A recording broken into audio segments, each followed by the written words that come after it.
Welcome into the Door Report. It is episode 195. We are recording this on a Wednesday night, November the 30th. Hope all of you had a great Thanksgiving holiday, ate a lot of food, and hopefully none of you got stung by a bee like Will did. We'll we'll get to that. We are presented by Alaco Fine Wood Floors, though family owned and operated for more than 2 decades. Alaco Fine Wood Floors is Nashville and Middle Tennessee's choice for premium quality hardwood floors. Since 1995, Jimmy Alaco and his army of employees have embodied the approach of taking pride in one's craft and providing superior customer service, growing from a one-man shop to a team of 23 professionals who share the founder's passion for quality craftsmanship and customer satisfaction. If you're interested in contacting them, you can find their headquarters at 2505 Winford Avenue in Berry Hill, or you can call them at 615-356-0303 or log on to alacofinewoodfloors.com. Alaco Fine Wood Floors, serving Middle Tennessee's hardwood flooring needs since 1995. All right, guys. Tennessee beats Vanderbilt 56-0. We're not going to harp too much on that game. Vibes are not as high as they were last week, obviously. We will talk a little bit about that game, but most of this episode is going to be a season recap. Well, we did a season preview. We always do a season recap for every sport. We'll give our final thoughts on the season, final grades. Those are usually pretty highly debated. I don't know how debated they will be in this episode. I think all three of us, Will, Trevor, and I, will be fairly similar. I mean, we've agreed on a lot, but we'll see. We'll see coming up here at the end of this episode. But guys, vibes are not super high, and I'm glad we're recording on the Wednesday after this game and not like Sunday or Monday, because that might be a little bit uglier. Billy, I don't know. I was kind of Doesn't matter. I felt it. The universe gave me a lot of signs leading up to that Tennessee game as to what I was going to witness on the actual field at the 6:30 p.m. kickoff. I started off the day, Billy and Trevor, by getting blocked into my road by a train at 7 a.m. that proceeded to sit there for 40 minutes. Then I made my way to the tailgate that I had spent the last 2 weeks with Jacob Scholl and another one of our friends, Tyler Shanks, planning a little bit late because of the train. About 2 hours in, people were just really starting to get there. I was having a good time, eating, drinking. And I went down, I was playing cornhole to take a sip of my drink and felt, a little sting on my lip. And then it started to really burn. And I was stung by a wasp that was sitting in my drink. My lip started to swell up. It was enormous. There were pictures on my Twitter account, which I also wanted to get to give a little recap into my recent history, Which is currently temporarily suspended for God knows why. Thanks, Elon. So the universe just keeps whipping my ass, and I'm just asking, please stop. Whatever I've done, I'm sorry. I take it back, and it's been a tough stretch for me, but there are a lot of omens going into that game on Saturday. And then it was a real drubbing, I think is the best term to use, is Vanderbilt went out and got drubbed. There's no sugarcoating it. And also Will Byrum is currently getting drubbed by life. So moving on to you, Trevor. I mean, between Saturday and how Vanderbilt basketball is playing, life is kind of kicking my ass as well right now. So I think, Will, we're in the same boat right now. Saturday, going into the game, I wasn't hamming it up. I legitimately thought, I was like, I think Vanderbilt's going to win this ball game. The vibes in Vandyville were high. I was feeling good. Even after like the first possession, I was like, okay, like it's going to happen. And then it just went bad it just went from bad to worse. We stayed the whole game. And I think it's symbolic. I think it's symbolic that you know what? I stayed through the third quarter, and that was bad enough. Yeah, I made it to halfway through the third. This is how bad it is. The Tennessee fans around us were like, wow, like they're like, honestly, guys, they're like, we're really shocked you're still here. And they were like, that's the thing about it. Sad for us. Tennessee fans were surprised by it. That's the thing about it. Yeah. It felt weird because all week you would here still, and I'm like, I don't know. Well, you have that, but also what I thought you were getting to is I think the results on the field, like it almost felt like in the stadium that Tennessee fans were surprised as Vanderbilt fans to witness what was happening out on the field. Because I know for me, it was almost like this numbness of like, this is not Very the numb, same yeah. team that we watched beat Florida and Kentucky. And It I was didn't predict a totally win. different. I predicted 38-24 Tennessee to win, but I never in my life expected this offense to just do nothing, to put up 0 points against a team that just gave up over 60 points to South Carolina, who granted is playing very well right now to end out the season and has a very talented quarterback in Spencer Rattler. But they gave up 60 points, 60 very recently, like the week before. And so anyone pointing to this team just being where they need to be, I think this Tennessee game, while it isn't something to dwell on, they just got drubbed into the season. Rivalry game. Tennessee had something to prove. That's one side of it. The other side is just because you beat Florida and Kentucky, not everything is roses and You daisies. haven't arrived. Moving forward, you have a No. lot of holes in this team, in the secondary, on offense, just lack of playmakers, lack of a consistent passing game. And right now, against a team like Tennessee, 0 points is just completely unacceptable when the team is just so awful in the secondary. This is not a good Tennessee defense that this offense struggled against and put up 0 points like they did earlier in the season against Georgia. I mean, Exactly. This is the UT secondary that we literally have made fun of this entire year. And this Vanderbilt offense looked decrepit and awful. Yeah, guys, It was literally such a numbing moment. Yeah, I was optimistic all week. I mean, I really was. I mean, how could you not if you were a Vanderbilt fan? I know deep down there were probably a lot of fans that were optimistic on the surface, but they know Tennessee's better. If Tennessee plays at their best, Vanderbilt doesn't play well, this could get ugly, and that's what happened. Tennessee played at their A game. Vandy played at their D game. That's what happened. And we didn't talk about this enough. Probably we probably should have. We were riding that high of back-to-back SEC wins, and we wanted it. We wanted it so much. But at the same time, guys, these programs are in. I think similar trajectories. They're both heading up, but Tennessee is a lot quicker heading up than Vanderbilt is right now. Like Tennessee has, just lit a fire under their fan base. Vanderbilt slowly but surely, the two SEC wins, made a little bit of a difference, but they're still not there up to the level of a Tennessee, a Georgia, or an Alabama. And it was bad timing, guys. I mean, Tennessee just got drubbed. They've heard all week that there's locker room issues. Jeremy Banks, what's going on? No Hendon Hooker. But credit to Tennessee. I mean, I know we don't want to say it. We really don't. But give Tennessee credit in that coaching staff. That's the first thing Clark Lea said. Credit to Josh Heupel to have his team ready to go. He had them ready to play without their starting quarterback, without guys in the secondary, without receivers. So, I do think it was a lot of just Tennessee, man. I mean, they came out and just – buried Vanderbilt from start to finish. And Trevor, I know you said you still thought Vandy had a shot after that high at deep ball and scoring in like 40 seconds. At that point, I was like, it doesn't feel good right now. It's just one of those plays, Will, we talk about it, where you see it and it takes the life out of you as a fan. And that was that type of play and that type of possession. And the crowd, I mean, I didn't expect it to be that bad. I knew there'd be more Tennessee fans in the building, but it looked like 85, 90%, guys. I mean, that's what it looked like. It's what it sounded like.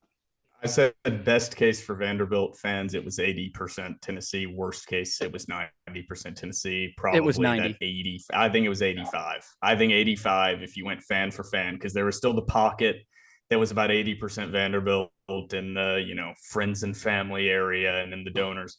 But I just have to get on a soapbox that's related to the fans in the stands.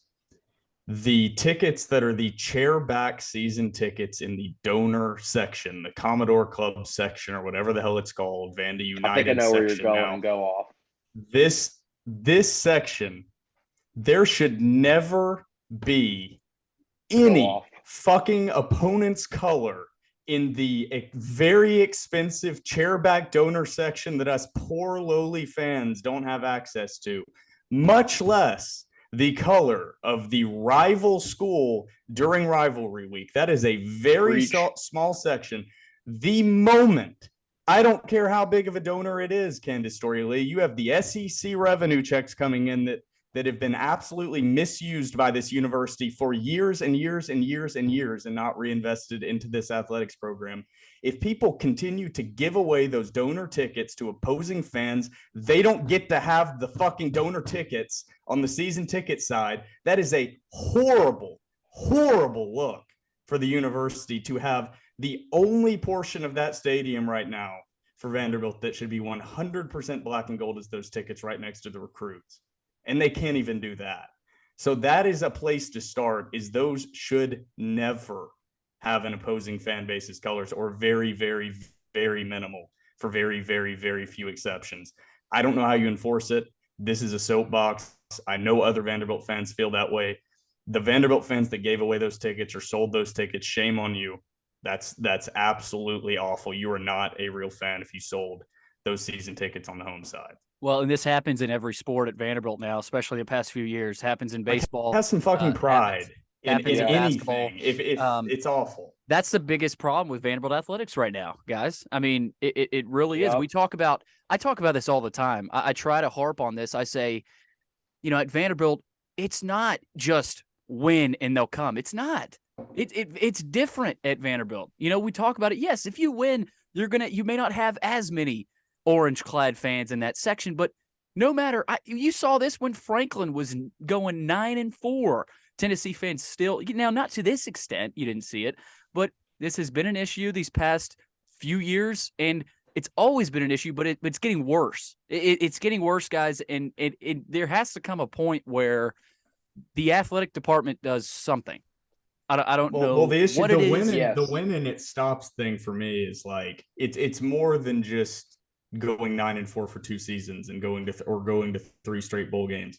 The win and they will come is like doing it for 10 years and building a fan base. That is what Vanderbilt has never done, and that's why they are where they are right now. They've never had a stretch where this team has been good for someone's entire childhood. And that's how you build a fan base, is you get fans by being relevant and being good for an extended period of time. And they've only done it for 3, max 4 or 5 year stretches at most ever. So this isn't something that gets fixed in having, year 3 and year 4 for Clark Lea be 6-6 and then 7-5 and then 8-4 the next year. That's not going to get it done. The win and they come is 10 plus years down the road, but there are definitely things that can be done now to help out the optics. Right. And that's one thing. Yes. It is that Vanderbilt has always been very blind to the optics. And I think Candace Story-Lee is less blind, but I think that she still has some blind spots. Well, Yeah. I don't even think that I think that it is being blind. I also think, and I'm very pro Candace, but I also think at the end of the day, too, a lot of it is like a lack of caring.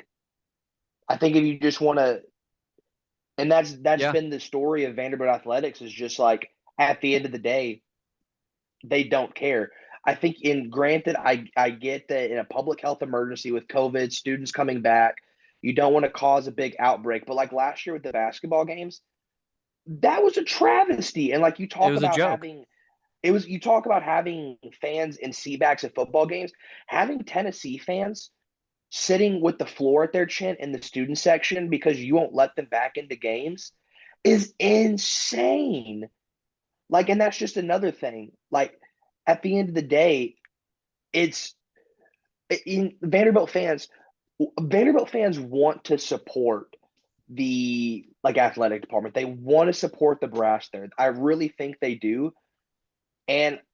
But years and years and years of fans getting disrespected, like real diehards like us getting disrespected and giving all that you have financially. I'm sure some of these people can't even really afford to give to the National Commodore Club, but they give their $10 because they love Vanderbilt athletics that much.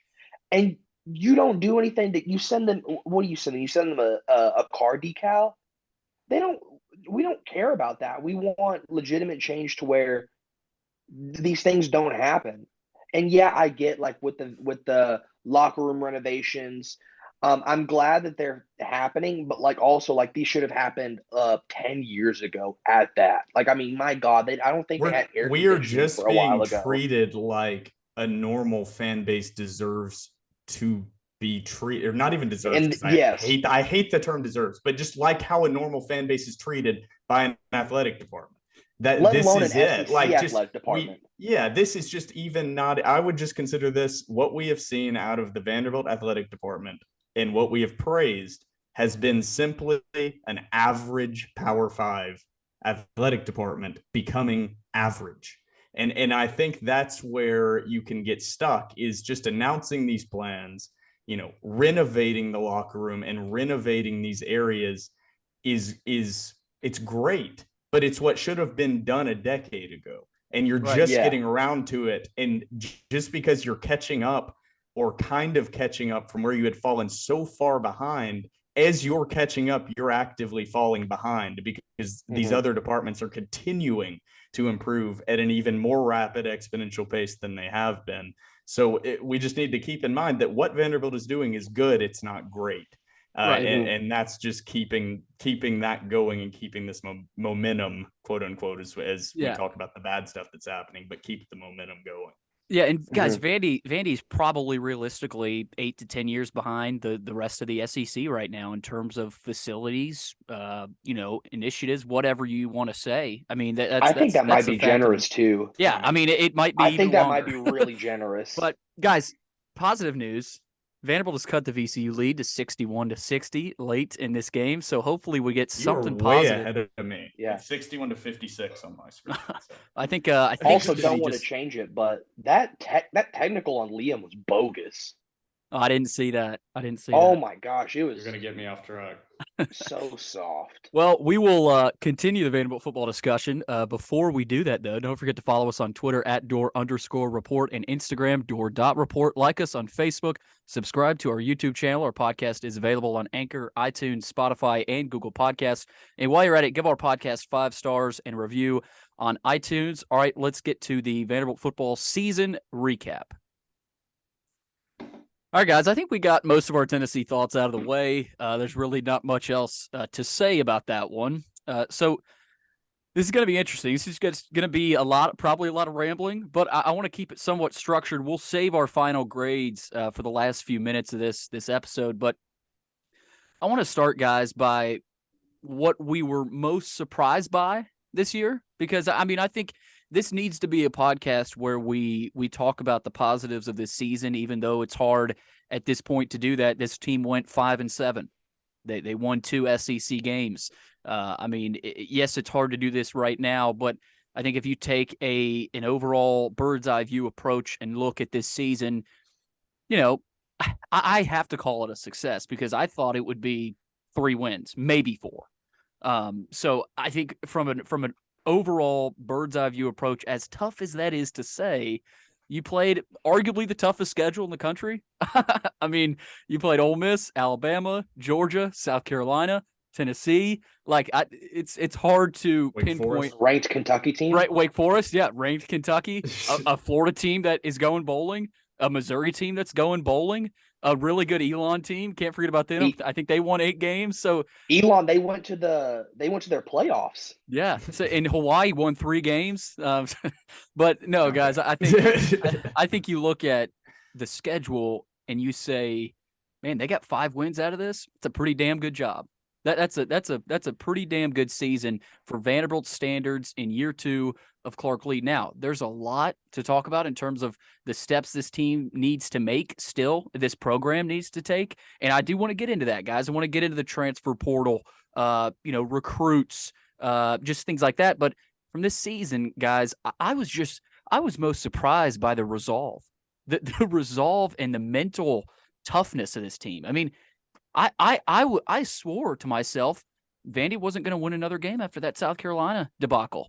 I mean, South Carolina, that looks like a quote-unquote good loss at this point. But in the moment, that was a team Vandy could beat. And Vanderbilt, Barton Simmons said this. He said, we're better than this team. We can beat this team. And you can look at it and say South Carolina is probably a better team, at least at this point. But, Vanderbilt could have won that game, went poorly. Clark Lea's being hammered by reporters about the Dan Jackson situation. And it's just bad vibes. But they stay in the fight, and you beat Kentucky on the road. You come back and you beat Florida at home. And all of a sudden, this Tennessee game, even though you lost 56-0, the lead up isn't just miserable. It's not misery. So, guys, I look at just the mental toughness, the resolve, and the step this program made. Because you look back at last season, guys, I would have never said this team could win 5 games. I would have said maybe but that would have been such a stretch to say for me. So, guys, I'll just say the resolve and the mental toughness and the maturity. There's still a long way to go. We know that, a long way to go. But I just think they took a bigger step than I expected, and I think you guys agree on that. Yeah, I mean the easy part of I think the season recap is if we're doing a pass fail or a success fail. This season was undeniably a success, and it's weird to say when you're looking at this team that on this recap I'm going to be evaluating this season as a success because of the wins, because of the win total. The absolute opposite of how we evaluated this team. As we said all year, we weren't judging based on wins and losses. But there are a lot of things statistically from year 1 to year 2 to be negative about on this team. And if they don't beat Kentucky and Florida and lose tight games to Kentucky and Florida, we're sitting here at 3-9. And this is a much more negative season recap. But exactly all that matters in the end, bird's eye view, is wins and losses. And the fact that I'm saying that this evaluation is going to be in that hue that we're judging based on the wins and losses, that's a step forward. Right. That's progress. This team did it. They did the thing that wasn't supposed to happen until year 3. And I think the real story of this year is just inconsistency. And that's going to be a lot of what I'm going to be touching on in a lot of my key takeaways from the whole season. Is just from one week to the next, it was hard to evaluate this Vanderbilt team, and it was hard to evaluate them going into the season. Vegas is a great example of what we saw being kind of off from week to week, and very different teams rolling out week to week. And a lot of that's youth and changing pieces. But this team's over under on wins, like I've said, 2.5. They got 5. And the crazier part of that is against the Vegas odds, this team was 5-7. They actually had a losing record against the spread this season. I had it written down in my spreadsheet that I now can't pull up because my laptop can't run Zoom and Excel at the same time. Woohoo. But they were 5-7 against the spread, but Vegas going into this season missed the win total by double. I mean, they were completely off on how this Vanderbilt team was going to be. So Vegas corrected and then kept overcorrecting week to week as the season went on. Very hard to predict this Vanderbilt team. And a lot of that has to do with they were blown out 50 in the 50s to in the 0 or 3 points a lot against Georgia, Bama, and Tennessee. And a good program doesn't get beaten like that 3 times in a season. So there's a lot of things to work on, but it's great to be sitting here at the end of the season with a higher win total than any of us expected. Yeah, I mean, I totally agree. I've harped on it a little bit, but I thought going into the season, I thought my thing was if Vanderbilt can get 3 out of conference wins and an SEC win, I would personally consider this a season a success. They got 3 non-conference wins and they got 2 conference wins. So by my definition, that was a success. I think there were a lot of things to be really excited about, particularly going into the season. We thought the offensive line was going to be a weakness. I think one of the big storylines of this season is the offensive line that we thought was going to be a weakness. I don't know if I would call it a strength, but they were a lot better than not just people projected, but even like the fans thought. Another thing, I think you saw a lot of growth from Clark, particularly with the quarterback situation. During that Wake Forest game, whenever they pulled Mike and put AJ in, I thought, oh my God. I legitimately was like, oh my God, we're about to have another Johnny McCreary, Patton Robinette, Steven Rivers situation, and it's going to be a nightmare. But I mean, kudos to Clark. He stuck to his guns, and AJ was the guy until unfortunately he got hurt. And if AJ had never gotten hurt, you would have seen AJ finish out the season. Those are tough decisions to make. Kudos to him. Obviously, you thought the secondary was going to take a step forward this year. They in fact did not. If anything, they took a step back, I think. The defense got worse in almost every statistical category this season. And that's Yes, what I was getting at. And I didn't know how we were going to do this. We were going to do key points. But the defense didn't improve at all. The offense got better. No. But contrary to, I think, what most people would think with how the season ended and how it felt. I mean, how it felt is that the run defense improved a lot. And the defense overall was going to bear out at the end of the year stats that they improved a little bit overall. But when I went back through and compared to the previous season and looked at it, they just didn't. And then really going back and looking at the season as a whole, especially in that secondary, that's the spot that if they, hadn't won the Kentucky and the Florida game, we'd be looking at and saying this is a real issue that we didn't see an improvement whatsoever. And it's crazy. Exactly. It's crazy talking about this defense, guys, because down the stretch, I think we were high on this defense at certain points in games and in this season. Yeah. So it's just weird because, they would show up for a drive and cause a turnover. And you would be like, man, this defense, they're legit. They've got the dog in them, like we've talked about, Will. And then you'd see a drive like, a couple of the Ole Miss deep balls where it's a 2-play drive, or, Tennessee where it's a 50-second drive where they just look like there was nobody out there. They were playing against air. So it's been weird. They did take a step back, I would say. And I think not having Mentor, it's just weird talking about it because, you saw moments of, okay, maybe they're taking that step in maturity, but at the same time, it's like statistically they're worse. So I'm in a brain conundrum here with this defense, guy. Well, the brain conundrum totally is like it's the waves of this season. I mean, inconsistent. They gave up points in the mid 50s 3 times, so that's going to skew your points quite a bit. But they had a 3-game stretch, or was it a 3-game stretch? I don't really know at this point. It's all kind of jumbling together. But they played well, very very well in the Kentucky game. Played pretty well / very well in the Florida game. And also played pretty well / very well in the Missouri game. Yeah. And those were 3 SEC games that defense came to play and really dominated the game. They were better than the opponent's defense. And that's how Vanderbilt won the game. Then the offense capitalized on the field position provided and the game flow provided and opportunities by that defense. But then they have other stretches like in the South Carolina game where it just felt like they were Swiss cheese. I mean, they could. Every player on South Carolina's team was slippery. There were holes in every single coverage that Vanderbilt had. Guys were just getting run by in that secondary. So I think it all just comes back to inconsistency. And it's like what we said, Billy. I want to go back. Trevor wasn't with us in our season preview, but we talked about this team that it was going to be young and that there were a lot of pieces that needed development. And you were going to see flashes. You're going to see flashes of an SEC team of this team. And we did. Mm-hmm. And it's just this team put it together into full games. And I think that's what we didn't expect was a full game and multiple full games against SEC opponents like we saw in the Florida Kentucky game. It's just then you saw full games and halves like against Ole Miss where you saw a completely different team in the first quarter and a half, and then really talent just took over, just overall team talent on that roster. So you're seeing flashes. And I think just seeing flashes is like having hope, is saying there is something here, that there's something to build on.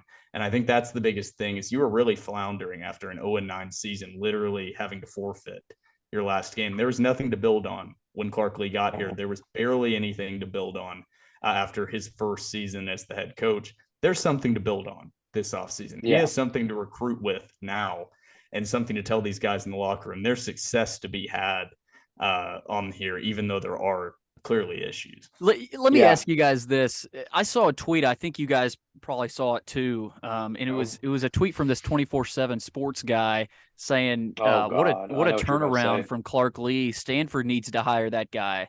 It was a ridiculous tweet, but he said the word turnaround. He said Clark Lea has turned around this Vanderbilt program. And, I hadn't really thought of that. I kind of thought to myself, I said, well, I mean, with where they were last year, I guess you could say that, but I still want to talk from the perspective of they haven't arrived yet. They haven't quite gained enough respect from other SEC teams. I know you beat Kentucky and Florida, but it's going to take a couple more years of a season like this, but better than this. Like you have to keep it, you can't go backwards next year, and maybe you have a similar win total, but I think bowl eligibility, that would be another step. So I don't know, guys. What do y'all think about that word turnaround? Has Clark Lea turned around Vanderbilt football? I think even going off what Will said, and to sort of bringing that tweet to where the guy suggested Clark Lea to Stanford and suggested it's a turnaround. I think what Will brought up was a good point that you guys brought up in your season preview, is that on the team, we did see flashes of real talent. And Will said that's what makes you hopeful. And I totally agree. But I also think that's what makes this season such a frustration, is because last year and in 2020, Vanderbilt just didn't have the athletes. Everybody knows that. So whenever you get blown out and whenever you get bullied, I feel like it's a little bit easier to take, because you're like, yeah, like, I mean, what are you going to do? But whenever you're watching games and you see guys like CJ Taylor make a play, you see someone like Will Shepherd make a catch, you see someone with speed like Jaden McGowan that we haven't seen in a long time, and like you sort of get that taste, and then they just can't put it all together, which is not their fault. I mean, it's a pretty incomplete team top to bottom, but whenever you get that taste, you get so frustrated, because you're like, you feel like you're getting close and you're like, God, but then you realize you're just not there yet. And I think that was a perfect summation of the Tennessee game. Is, I mean, Jesus Christ, I was drinking the juice like nobody's business. I thought we were going to beat Tennessee, and they just come in and you just get reminded that you're not there yet. That's the difference. The fact that we're not just idiots here thinking Vanderbilt should have competed with Tennessee. Like I don't think that's the situation. Now we looked like idiots after the game, but I think the fact that we were even talking about that Tennessee game the way we were, we're a Vandy podcast, but we're not. We wouldn't have been talking about it. Predicted Vanderbilt to beat Tennessee on ESPN. That's right. Not a like guy this Josh isn't with Payton ties. 24/7 said Tennessee, watch out. I think Vanderbilt could outright. They were on win. upset alert. But Right. Billy, this is a question for you. You've been posing questions. I have an interesting one related to this of having that national hype, and the turnaround question is, so when venture capital funds get investors, they have Series A, Series B, and when they are initially valuated, let's say they're at $100 million valuation, okay? They have to live up to that, and you then can't, in your Series B or Series C, be an $80 million or $50 million valuation. It can only go up. So if you're overvaluated, you see it a lot, it will greatly devalue your company if then you try to go out and get investments at a lower valuation for your company. Similarly to Vanderbilt at 5 wins, kind of a higher win total than expected nationally. That's going to be perceived that this program has taken a real step forward. So you can't go down from that. You can't have a 4-win season. Now 5 wins is the minimum for this team next season. There's no wiggle room. That's the added challenge. That is the pressure. Yes. And that's what Which Vanderbilt isn't a bad done. thing. It's a good thing. Right. It's not a bad thing, but you have created expectations for the first time. I think a year earlier, we are going to be talking about this Vanderbilt football team going into year 3 for Clark Lea with expectations. And that is there is something to be said for that I don't think they've turned around the program. But I mean, there's something to be said for expectations. And I totally agree. Yeah, I agree 100%. Let me say this too, guys. I've seen a little bit of this on Twitter the last several weeks as Vandy, got these back-to-back SEC wins. I saw some, I don't know, that this offseason is going to tell me the story for Clark Lea right now, and who stays, who does he bring in? I'm not in a wait and see anymore. I know what I need to know right now about this program. They went 5-7 in a season where most people expected them to get 3, probably 3, maybe 4. So I'm not looking at this saying I need to wait and see. Does Shepherd leave? Does CJ Taylor leave? I'm not. I was really sick of a lot of that these past couple of weeks. I got sick of it because you look at, if you're a Vanderbilt fan, what more do you need to see? I mean, watch this team win 2 SEC games. Like, yes, I know there could be movement this offseason. There could be guys that we lose. You could have a recruit you miss on. But what the hell else do you need to see if you're a Vanderbilt fan? I mean, James Franklin, I need to find it. I cannot find it. It's the lost video archive. It used to be on my parents' DVR. there is an interview of James Franklin. I think it's on SEC Network, and he gets asked if he is leaving Vanderbilt, and he literally says, "Absolutely not. I want to be buried underneath this field." Yep. That, Billy, that right there, Vanderbilt fans have trust issues. It is like we're the boyfriend or girlfriend that has been cheated on 10 times in long-term relationships, because whatever is viewed as things are going well, things are going great, the other shoe is going to drop. The other piece of info is going to come out. The bigger program's going to poach your star player, or whatever it is, the injury is going to happen. And I think that's what you're feeling, is you feel positive momentum. You feel expectations being set. But Vanderbilt fans are sitting here like, all right, when's the bad thing going to happen? When's the part that we're in uncharted waters and this just isn't where we belong? When is that going to smack us back down to earth? And I don't think the 56-0 loss to Tennessee does that. So I think Vanderbilt fans are sitting there like, okay, there's still a lot of positive momentum here. Which star player is going to get plucked from the roster? When is, obviously I fully believe that Clark Lea's not going anywhere. If Clark Lea leaves for a different job, I'm done. Right.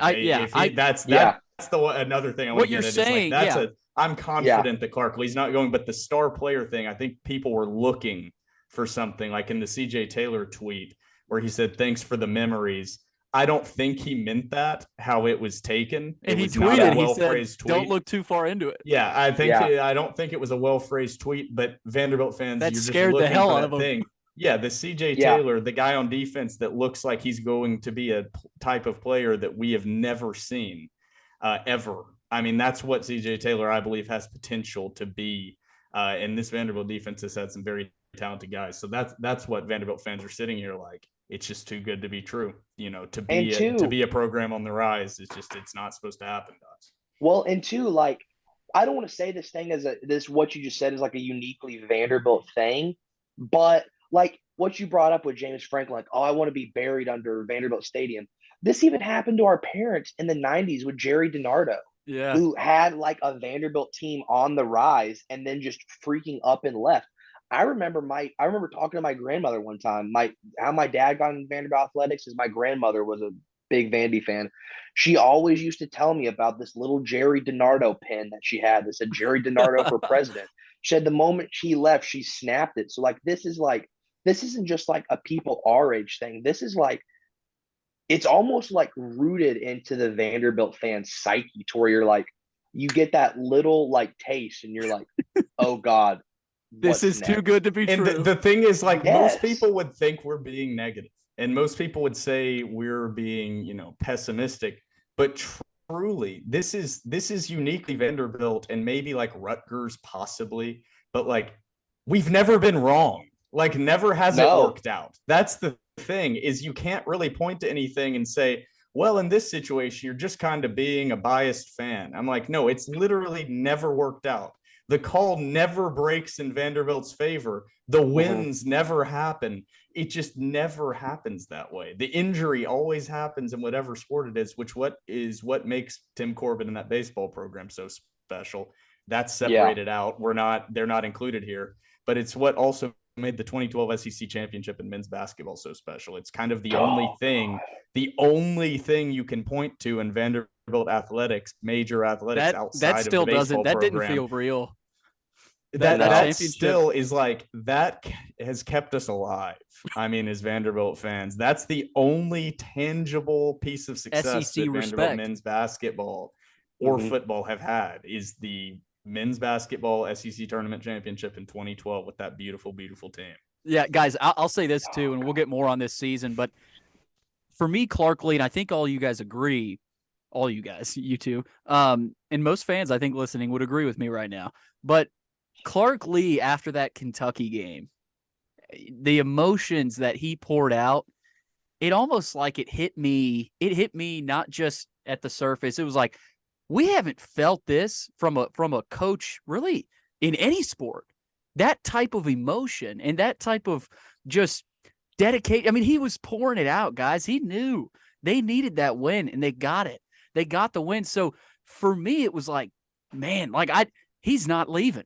I mean, this No. guy, and I know we all agree, but that's the difference for me. Will I you saw in talk his about eyes. He felt how I felt. That's all I need to that's say the about Yes. that. difference. That's That what I saw in Yeah. his eyes. You Clark can't fake Lea, it. that's the difference, guys. Clark Lea was a Vandy fan growing up. He's from Nashville. He played at Vandy. He went to MBA, a school that, like CPA, it breeds Vanderbilt athletes, student athletes. So it's in him. The pain that we have suffered is in him as well. It's rooted in Yes. him, Trevor, like you talked about. So Yeah. that I think that's the difference. And you know, I think you guys agree it. And I know the James Franklin, you know, the depths of hell that we talk about it is always there of, man, what if, you know, a job like Stanford comes knocking? I know he's not leaving for Stanford, but that's always there. It shouldn't be. It shouldn't. We need to, as Vanderbilt fans, get away from that somehow. I know in football especially, it's almost impossible to do that. But Mhm. but guys, let's talk. So surprises. We got to our surprises. Now I want to get to, where does this team go from here? What do they improve on? What does this team have to do to get better, to take that next step? Obviously, bringing in talent in the recruiting class, bringing in talent in the transfer portal. Guys, for me, this team at the line of scrimmage just you got to get bigger. I think that's the most important thing for me, because if you look at it, you've got your quarterback. If Ray Davis comes back, I know you had the Ray Davis tweet, Trevor, a couple days ago. I need to know the status of Ray Davis right now. Jesus. I almost just might DM him. It's super disrespectful, but I almost would be like, dude, just tell me, please. It's like to a recruit, hey, how do you like Vandy? But but no, guys, I think the trenches, you know, that's the most important thing, because you're not going to beat a Georgia or even come close to beating a Georgia, an Alabama, a Tennessee, hell, even Ole Miss. I know that was more of a defensive, like DB secondary type game where Ole Miss just, you know, just lit us up in the second half. But I think Tennessee beat Vanderbilt up in the trenches at the line of scrimmage. I mean, they ran over Vandy. And so, guys, I think, you know, I'm not surprised that I'm saying this at the end of the season. Yes, you got to 5 wins and you found a way, but in no way, shape, or form did you dominate at the line of scrimmage in those wins. You were not. Now, the O-line, you could argue, you know, they played really well against Kentucky, but guys, that defense, man, they stepped up in those games. Special teams, too. But I'm looking for that offensive FU mentality where you do bully people. You start to bully a team like Mizzou or a Kentucky, or even, you know, a South Carolina, maybe down the road, those lower tier SEC teams. That's where you've really taken a step to impress that average SEC fan, where I think right now, guys, SEC fans, yeah, they're still, that's cute, Vandy, you know, that's cool, you know, nice little 2-game winning streak. Tennessee brought you back down to life. I think there is a level of respect right now, but to make it, you know, real and tangible respect from SEC fans, you got to start finding ways to dominate in the trenches. And it starts obviously with those lower tier SEC teams. So for me, guys, it starts at that defensive line. They'll have more depth next year. You get Miles Capers back. Davion Davis should be back. I mean, guys, you start to look at the guys that are coming back most likely next year. It's kind of crazy to think about. I mean, you could arguably have every skill player back on the offensive side. I mean, other than the tight ends, but let's face it, the tight ends weren't really threats. Like, you might have every offensive threat back. And that's crazy to talk about. Defensively, CJ Taylor's probably back. Anthony Orji, if he doesn't have a good draft interview, draft stock, whatever you want to, you know, if he doesn't hear what he wants to hear from NFL draft experts or whoever he talks to, he could be back. I really do think so. And so you start talking and thinking about guys that, okay, maybe he comes back. You know, maybe this guy comes Mahoney back. already So said he's coming Mahoney's back. already back. Yeah. right, Mahoney's already back. So, guys, I just look at, there's a lot still to happen, and I think in 2 weeks from now, we may be talking a little bit differently with guys that maybe have left, guys that have come in, guys have decided to stay. But for me, it starts with the work in the trenches. The offensive line improved. There's still, you know, another step to be made, and there's guys that will be back again on the offensive line. I mean, there's going to be guys returning on the D line as well. So for me, it's the trenches. And guys, let's face it, AJ Swann, I think we're fine at the quarterback position. Like that's so important to say we're fine at the quarterback position. I mean, that's huge, guys. I mean, I don't know that I expected to be saying that in year one after that ETSU loss. Where the hell are we going to go at quarterback next year? I mean, so, and then Swann comes in. So I think it is reassuring to say we're good at quarterback and we're good at most of the skill positions, but trenches, guys, I still look at that and say you've got to take a lot more steps there as opposed to skill players and then secondary and things like that. Yeah, trenches, it all starts there, because if the offensive and defensive lines can't do anything, then it's all over. So that one, Billy, I mean, you hit on that already, so I can get to everything else, is kind of similarly is none of this matters if the secondary doesn't improve. This is a historically bad Vanderbilt secondary, and they were even worse this season. Now, they played some very, very talented offenses with very, very talented quarterbacks. They played quite a few NFL level quarterbacks this season with very talented receivers, but they gave up, what was it? I don't have the stats right in front of me. They gave up like 360 passing yards per game, which is up like a few yards from last season, but it was basically equivalent. And Mahoney was really the only spot that I would say from that secondary group that was pretty reliable. Yeah, reliable. Thank you for that great word, Billy, as I'm trying to pull up the stats. But they gave up 290 passing yards per game. I think that's like 120th or 114th somewhere in the country. So that's really also where it needs to improve. You saw their wins come against teams that struggled in the passing game. Florida, Kentucky, they played Missouri a tight game. They got blown out of the water by a Wake Forest team that turned out to be a good team, not as good as we thought they were at the time Vanderbilt played against them. And then Tennessee, even with their backup quarterback coming off a disappointing loss, with an offense that is pass heavy and is quick hit heavy, Vanderbilt's athletes in the secondary and depth just couldn't hold up. So there is a lot of improvement to be had in the secondary. I think that's another part of this, is it was so bad. You look at it and say, if this secondary could have even been decent, then this defense could have statistically been pretty good last season. Now, you also look on the offensive side of the ball. You have Will Sheppard as an explosive playmaker. Ray Davis, I think in this recap / preview of next season, early preview, I'm going to look at him as back. You have Patrick Smith, so you have talented, experienced running backs back there with some young guys behind him. You lose the tight ends, but the development and continued development of Quincy Skinner Jr., Gamarion Carter, I'm forgetting names, but Jaden McGowan, continuing to have those guys be consistent and consistently make plays. I keep using the word consistent because we saw none of that from this Vanderbilt offense the entire season. It doesn't matter from top to bottom. The only guy that we saw on that field that was consistent week in, week out was Ray Davis. So I'm really praying he is back, because he was consistently good and got better as this season went on. But even Will Sheppard at times would just disappear or look kind of uninvolved / disinterested. He had bad fumbles, even though next season Will Sheppard could be the closest thing to unstoppable that is possible at the receiver position at Vanderbilt. I mean, I don't want to say anything negative against Jordan Matthews and Earl Bennett. They're the two SEC all-time receptions leaders, and they were the best receivers in the history of Vanderbilt football. However, there's a reason they weren't first-round draft picks, all right? There's a reason their NFL careers weren't incredible successes, because they were very, very, very, very great college receivers, but they were not NFL type receivers. Vanderbilt just hasn't seen that. Will Sheppard is that. He could be a different type of rare talent breed that we have never seen.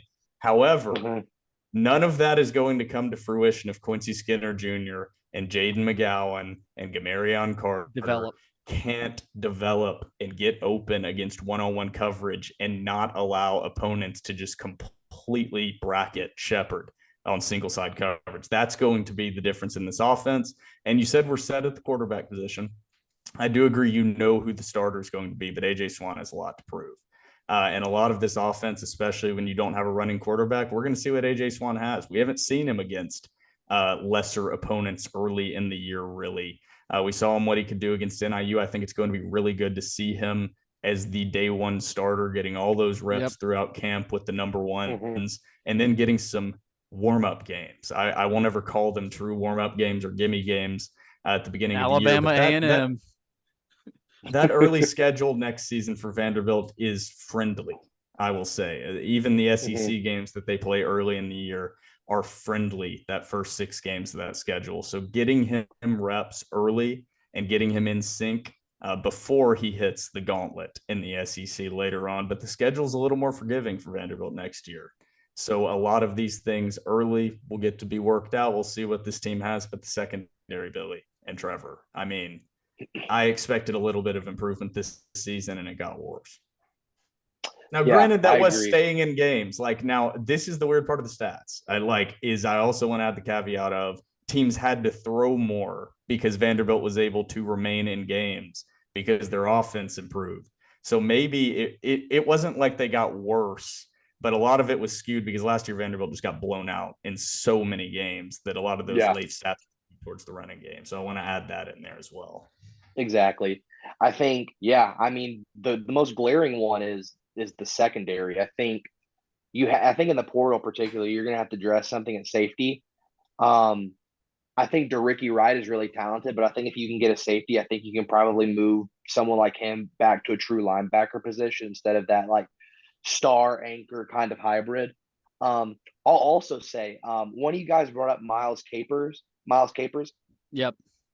Vanderbilt fans, he's the legit. future is bright with Capers and Taylor and Agu. Is Davis back? Like, Davis is eligible because he was arguably like the best. He was your best defensive player last season, and he didn't play at all this year. But you were missing your best defensive player. Him and Orji were the two mainstays of that defense that were making play. He was a complete disruptor, and Vanderbilt didn't even see him all year on that defensive line. Exactly. But no, Vanderbilt fans next year, enjoy it because you're going to see some legitimate real talent between those three. That's something that's I think with Darren, I think you saw, I'm really excited to see how he progresses because granted it didn't show up in the sacks, but if you watched him, there were times that you're like, man, he can get around. And I think he looks like one of those freaks. He looks like one of those freaks. He looks like every other SEC team has. It's like, we have one finally. He looks and like I'll say he looks like an immature like freak, at least physically. Like he can get even bigger. Like what Clowney looked like. Now there are a lot of guys that come in looking like they could end up looking like that and don't. Like that's what Clowney looked like as a freshman in South Carolina. Yeah, as an absolute freak, just physical freak. And I don't want to like harp on the whole hope thing again. I know we got that over with, but I think particularly with Darren, whenever I started to get a little bit of like legitimate hope about this class or about Clark Lea and the staff and the state of the program is whenever he flipped from Notre Dame. Yes. And then close to signing day, Josh Heupel in Tennessee came after him. Yep. Hell of a push on him. And he said no to Notre Dame. He said no to Tennessee. I want to go to Vanderbilt. That's whenever I was like, oh. Well, Vanderbilt just flipped an ESPN 300 athlete who was a Mississippi State ball. He was a Mississippi State 90% lock crystal ball, and Vanderbilt flipped him. So just continuing to see that team. Billy, you listen to me talk about the recruits. I always look at the offer list and who else is pursuing them a lot more than I look at what their rating is because, if a high-level program is putting their money where their mouth is with a scholarship and really putting a lot of resources towards that guy, that's a lot more valuable to me than seeing he's ranked higher by some dude that makes $48,000 a year to rank guys for 24/7. Guys, I think that's why getting Derrick Wright back last year out of the portal was huge. Derrick Wright, I know you didn't see it this year. I think you saw flashes, but particularly because he wasn't in his true position. And I think he's a little bit big to be playing that star anchor. So like whenever he drops in coverage, it's kind of weird. Yeah. He did show a lot of flash though in that position. But I think whenever they do move him back to like a true linebacker, you're going to be like, oh, dear He God. likes to like, hit. He likes contact. This guy can play ball. Guys, there's a lot of that. There's a lot of guys that were playing out of position that are gonna be back into position next year. Jalen Mahoney's gonna be playing nickel again. Derrick Wright, like you said, he's more of a tweener type guy, but there's gonna be guys that are gonna be settled into the position they're supposed to play because the depth was not there this year. Now you started to see a little bit of depth. I think, part of it up front when Davion got back and then, some guys playing better, Christian James, guys like that played pretty damn well for their size. Yeah. I mean, Nate Clifton, guys, they got more push than I expected. There's still improvements to make there. So you see the development, you see the culture being ingrained, you see the talent evaluation being taken on the practice field and the coaches developing them. You're seeing that sort of process at Vanderbilt unfold in front of us. So those are the improvements. Any more? I mean, there's more improvements obviously than, hey, like for example, we're settled on the quarterback position. Yes, I like what you said, Will. He still has a lot to prove. He does have a lot to prove. I think special teams. Yeah, special teams. Hayball, likely. He could come back, but we'll see. He's another guy that if he hears what he wants to hear from NFL guys, he could be gone. Let's see. Bulovas will be gone. You've got a freshman coming in there. Do they go to the portal for a kicker? I know they've got Ferris back there as well, who has kicked the ball pretty well. So we'll see. Special teams, guys. I mean, it was a hell of a special teams year. I mean, you look at it, that was a pretty damn good special teams season. Even a guy like Cooper Lutz. I mean, he recovered a couple of fumbles, and Lustig brought him over from Syracuse, and instantly he made an impact. So it's guys like that where I'm interested to see what this program does in the portal. So I like how you mentioned that, Will. Special teams. All right, guys, didn't want to go too long. Are we ready for final grades on this season? Anything else? Any other final parting words, Will, Trevor? That's it? Okay. The quarterback situation. I don't know if we touched on that too much, but just the fact that I think the outside perception may have been it was mismanaged. And I just had to give the one sound off on, I don't think this Vanderbilt team beats Northern Illinois if Mike Wright is the quarterback. I also do not think, and I know this was due to injury, so they said, but I also don't think they beat Florida and Kentucky with A.J. Swann at quarterback. So I think this was managed about as well as possible in a tough situation where you know who the guy for the future is. But right now, he might not be the best guy, but there are certain situations where he does give you the best chance to win. That's a hard situation to explain to casual people on the outside. But I do think that Clark Lea and this whole staff did a pretty good job managing the quarterback situation. Yeah, and I don't like the if AJ Swann's 100% healthy, maybe you would have liked to see him start the Tennessee game, but I feel like Mike Wright deserved the chance to start. I mean, let's not fool ourselves. He just won you 2 SEC games. Yeah, the defense played well, but Mike Wright stepped up, and we talked about it, guys. So I don't like that. I feel like it's kind of a weak argument saying, yeah, maybe you could have put I said Swann. Maybe you could have put Swann in earlier, but it wouldn't have made a difference, guys. I mean, let's not. Well, then you're just setting up for a lot of bad storylines of you switched quarterbacks and then got beaten badly by Tennessee. That would have happened either way. A PR nightmare. AJ Swann was never going to start. He was fully healthy for the Tennessee game. He played in the game, I believe. There's no way that he would have played if he wasn't fully healthy. This was completely because you have to give Mike Wright the opportunity. Clearly shows, he's not a full-time starting quarterback. We all know that. He just doesn't have the arm. He can be a package guy in the future, especially in the red zone. But yeah. All right, guys, let's get to final grades of the season. And I had to think about this one, guys, because, you look at, I forget what I gave last year, Will. It wasn't great. But, you start thinking, okay, certainly not an A, probably not a B. You start thinking about the C range. And, I wasn't going to give this team lower. I wasn't going to give this team a D.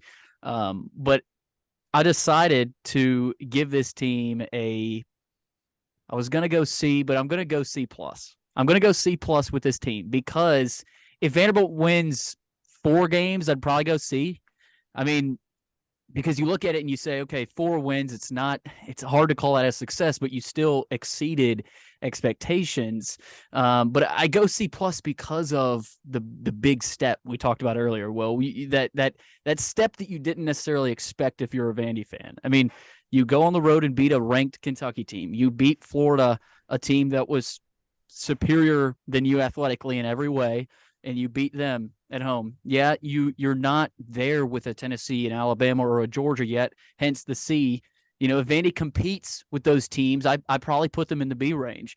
But I was debating between C. I could have. I'm probably leaning more towards C than a B. But I'm C+ just because of the step, guys. And I think there. You said it, Will. There's hope. You know, I think they could have won 4 games in a way. Maybe you say, oh, that one SEC one was a fluke. Maybe there's not hope. You know, maybe you're not feeling the same amount of hope. You're certainly not if you only win 3 games. But even if this team wins 3 games, I think there would still be Vandy fans, maybe some of us, saying it's going to take time. But at the same time, you need where they were after that South Carolina game, guys. You needed that. That win against Kentucky. You needed the Florida win. And so I'm going to go C+. I wasn't going to give a B. I thought about it, but I said, I can't. But I didn't want to give this team a C- or anything. I wanted to give the C+ just because of the positivity that you saw even after that South Carolina loss, man. I mean, the season I thought it was dead. A lot of people did, man. And so to come back and win 2 SEC games against, let's face it, guys, you know, Florida and Kentucky aren't world beaters, but they're going to bowl games, and they are superior to Vanderbilt athletically in most ways, most areas. So I'm going to go C+. I'll be interested to see where you guys go. Damn, Billy, that was kind of harsh. I honestly expected an easy, at least, B from you. So this is pretty surprising. But I think I was more positive than you. I gave out the rubric. I gave out the rubric before the season, and I don't like to change up my grading standards just because they exceeded my initial expectations by winning two SEC games.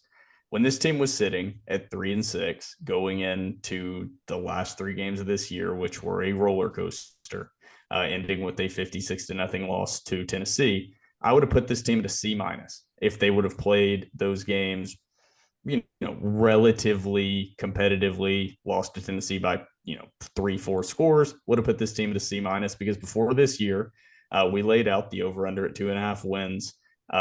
They won the games they were supposed to, and maybe I would have had them at a D+ if they ended at 3-9, but they didn't, and they beat Florida and Kentucky, and I bumped them up to, in my mind, a B+. But then they got absolutely destroyed by Tennessee. So I took away the plus. And the reason I took away the plus in my final grade for this year, 2022 Vanderbilt Commodores, is a B, smack dab B. Above my expectations, which would have been a C, which my expectations this year were 4 wins. 4 wins would have been a C or C+, depending on how the rest of this year went. But they lost to the 2 games I had circled to get that 4th win, to get that SEC win for the first time in 2 seasons. And they lost both those, got blown out by Alabama, Wake Forest, and Georgia, and Tennessee, absolutely destroyed and blown out. I don't care what the final score of the Wake Forest game. It was not a 45-25 game. They were dominated early, and they scored some late touchdowns to make it look better. And then they played Ole Miss well for a half, and the final score was pretty bad. They had a whole half of football that was awful. So 5.5 games this year were terrible. The other 1.5 games that were losses, and then the 5 games that you watched were a glimpse into what they can do, and you saw more glimpses than I expected this season. And so a B, maybe a little high. I think last year, I gave a D or a D-, maybe. I don't remember. Yeah, I think roles were reversed last good. year. I was more positive and you were more negative. So it's hard to get the bad taste out of your mouth from the 56-0 loss. But I think in the end, I mean, this was a huge jump from where even before the season, if you would have sold me 5-7 going in, I would have not even asked any questions. I would have taken it and moved forward after this football season. If you would have told me 5-7 when they were sitting at 3-6, I would have grabbed it and ran away laughing all the way because I just absolutely robbed you. So 5-7, get that 56-0, put it in week 3 or week 4, or however you need to, like they had the 2 other horrible losses. And remember the feeling you had being at 5-6 going into that Tennessee game. And I think that's why it's a B, because I never expected to have any sort of expectations going into that Tennessee game. So just having expectations to be absolutely disappointed by was enough to give a B, which sounds sad, but yeah.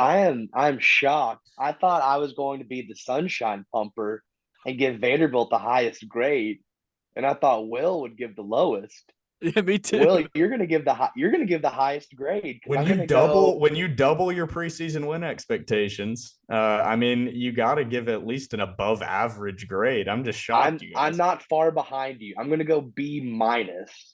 C plus. I think that's the score I was gonna give. I was close to giving. Yeah. I might even change it. It's good. Great. We got the positive and negative range of emotions that Vanderbilt fans are probably feeling right now, because I think I bumped back. Yeah, Trevor, why? I'm gonna go. Go ahead. Why? Yes, I'm gonna go B minus because, I mean, like I said, like Will said, going into the season, I would have been okay with 4 wins.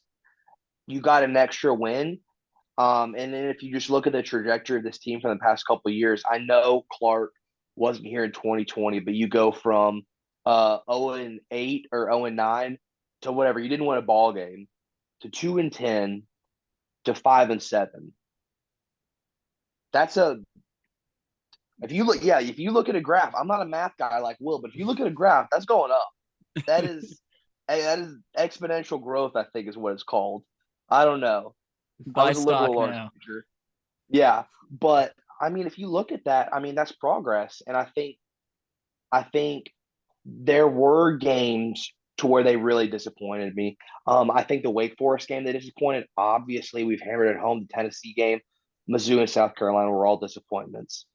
But I think they played above their weight class in the Florida and Kentucky game and won those matchups. And so I think I saw enough flash from this team this year to where, even though there were a lot of really bad moments, I saw enough flash to where I was like, oh, like there's like real promise where the program is right now. So I'm going to go B minus. I think now I was asking myself, and this might be a question for you guys. I'm going to B minus right now at 5-7. If this team went 6-6, what would your grade be? Oh, that's tough because getting to 6 would mean beating Tennessee. That's what I think. So that means the Tennessee game affects it a lot for me, guys. Look, it's also the scale, because next season 5-7 would be a D for me. Like 5-7 next year is a disappointment. That's a disappointing season. So it's all about scale and kind of how we were going into the year. I just keep going back to beginning of the year and right. Well, I think how would I have felt then? 5-7. I think the scale for me changed in this season. Like we talk about scales changing after season. I think for me the scale changed during the season. So that's why, like, my expectations after you beat Kentucky is, hell, we can beat Florida. After you beat Florida, the expectation is, let's go compete against Tennessee and maybe beat your rival at home with all this momentum. So for me, the scale changed. It shifted. It raised itself for me. The bar raised in the middle of the season, at least towards the end of the season. So that's why the Tennessee game just hurts still, because you look at it and you say, man, I know I'm not, even if Vandy loses by, 2 touchdowns, I would be speaking a lot differently about the game because you competed. I know Tennessee is at the level of Alabama and Georgia now, and that's hard to admit for a lot of Vandy people, but that's the harsh reality still right now with this program, that you're there with Mizzou, Kentucky, South Carolina, Florida, teams like that, but you're still not there with the top of the SEC. And I mean, hell, nobody expects Vandy to right now in year 2 of the Clark Lea build. So I just think that Tennessee game affects it a lot for me. Like you asked, if Vandy goes 6-6 this year, Trevor, hell, I might be in the A range. I mean, they still get drubbed by Tennessee, but that 6th win was against Mizzou. Because that's a little bit different. That's a little bit different because I'm still in an A. I mean, I would have, if you told me this team, like if you, in this hypothetical fantasy land of going to a bowl game, That was so beyond my thought process of even perceived possibilities going into this season. I did not see a path on that schedule to winning 6 games at all. Mm-hmm. I saw a small path to winning 5 games. Now, they didn't win the games I would have seen the path on, but 6 games, I mean, that would have seemed like a pipe dream before the Mm-hmm. season. And 2 seasons ago, when Clark Lea took this job, to say in year 2, you'd be having the discussion going into the Tennessee game that win this and you're into a bowl, that almost would have seemed like a pipe dream after the, I think it's easy to quickly forget the state and embarrassment that this program was at when Derrick Mason left and Clark Lea was brought in. I mean, Yes. they were truly the worst program in all of FBS football, and not even close the biggest laughing stock in all of FBS football. Literally, they were so easy to make fun of. It was like they were writing out a bad script for modern Saturday Night Live. They literally had a female kicker and then had to forfeit their last game because they didn't have enough players, because players were transferring out, but they said it was because of COVID. So that is very easy to forget that wasn't that long ago. And I think that's why I'm probably sounding a little more positive, is I vividly remember that there was zero path to even feeling like there was hope that this program would be competitive anytime soon. And you felt like this program was competitive, not week in, week out, but up and down throughout the season. And by the end, I think people were starting to take notice. Yeah, I agree. I think SEC fans, like I had Tennessee friends texting me saying future's bright for you guys. Like they see it. I think Vandy fans should see it. If you still don't, I don't know what you're watching. I've tried to say that. I mean, it's there. It's tangible. And so there it is. That Will gives a B plus. Trevor, B minus. No, I'm the B, not a B. Oh, plus, B. Okay, B. I said I had a B plus, and I just said anything that's right. getting Yeah. absolutely destroyed by Tennessee, it would stay, and they got absolutely destroyed. So Man, and I'm in the C plus range. So like I said, guys, a lot of it is the Tennessee game. Just being a Vanderbilt person, you see how bad that was, and it's the harsh reality though. So a lot still to talk about, guys. I think in a couple weeks from now, we will be able to talk more in detail about the portal guys coming in. Signing day, of course, coming up with the new class. Maybe we'll get a few guests in here, long form conversations. So stick with us here on the Door Report. We'll have basketball to talk about. Unfortunately, Vanderbilt lost to VCU. Stackhouse got ejected. He was cussing out the refs. It's not going well, guys. I mean, I think if you're Candace Lee, you see that footage. I mean, that was awful. Like, that was really bad. Yeah. I don't even want to talk about it. So that's why I'm glad the football season ended, well, I say ended, but down the stretch, it ended it kind of ended better than you expected. I mean, we saw the season, we saw the 2 SEC wins, but Tennessee game, it was just such a downer, but it shouldn't change. It shouldn't change the way Vanderbilt fans perceive this program and where they're at. So I think I'll try to continue to hammer that. But guys, that's it for episode 195 of the Door Report, powered by Alaco Finewood Floors. It's on to basketball season, sadly. yay! Gosh. All right, that's it, guys. Yeah, that game was